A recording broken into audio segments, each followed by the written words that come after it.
Je m'appelle Florian Faure, je suis ergonome au sein du cabinet Ergo Conseil Aménagement. En tant qu'ergonome, j'interviens dans les entreprises et les organisations pour analyser l'activité des salariés sur des sujets santé, sécurité au travail, dans un but d'amélioration des conditions de travail, mais aussi au service de la performance des entreprises. Actuellement, j'interviens sur une étude prospective au sein des EHPAD auprès de la CARSAT. Donc c'est un projet de conception des chambres et des salles de bain sur les EHPAD du futur. Je vais aller vraiment observer l'activité des salariés, mener des entretiens aussi avec eux. L'objectif, c'est vraiment d'avoir des conceptions futures qui prennent en compte les conditions de travail des salariés en même temps que les situations de vie des résidents.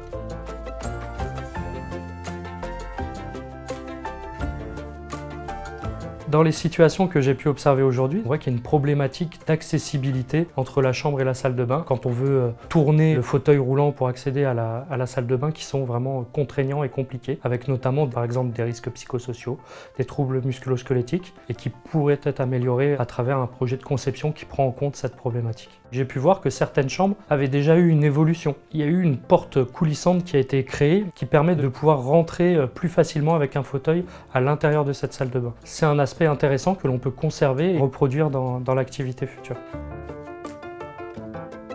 Comme autre problématique, on voit aussi qu'il y a des seuils de porte finalement qui peuvent venir bloquer et rendre difficile l'accès du fauteuil ou même du déambulateur. Donc c'est vrai que plus la surface est lisse et uniforme entre la chambre et la salle de bain, plus cet accès va être facilité au niveau des manipulations de matériel.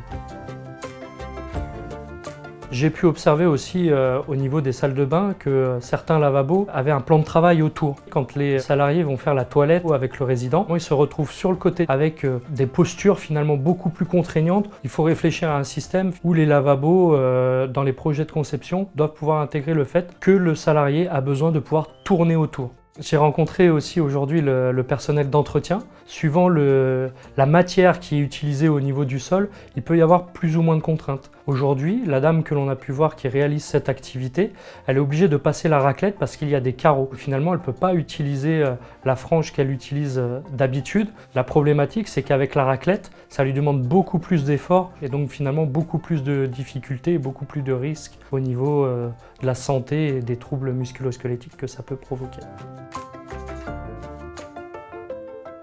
Quand on est ergonome, ce qui est important, c'est vraiment d'aller observer l'activité. C'est ça qui va permettre d'objectiver la situation. Donc pour ce faire, on prend des notes, mais on prend aussi des photos, des vidéos complètes sur des séquences sur lesquelles on aurait besoin de revenir quand on fait notre analyse en bureau. L'entretien avec le personnel est aussi important pour comprendre l'aspect cognitif, pourquoi ils font tel ou tel geste à ces moments-là, voir qu'est-ce qui peut être contraignant au niveau des postures, ce qui peut être problématique en termes de répétitivité des gestes dans l'activité de travail. Une fois que les situations ont été observées, que j'ai emmagasiné toute la matière avec moi, je vais construire des scénarios d'aménagement, faire des diagnostics aussi des situations, qu'est-ce qui est positif, qu'est-ce qui est négatif, pour la conception future.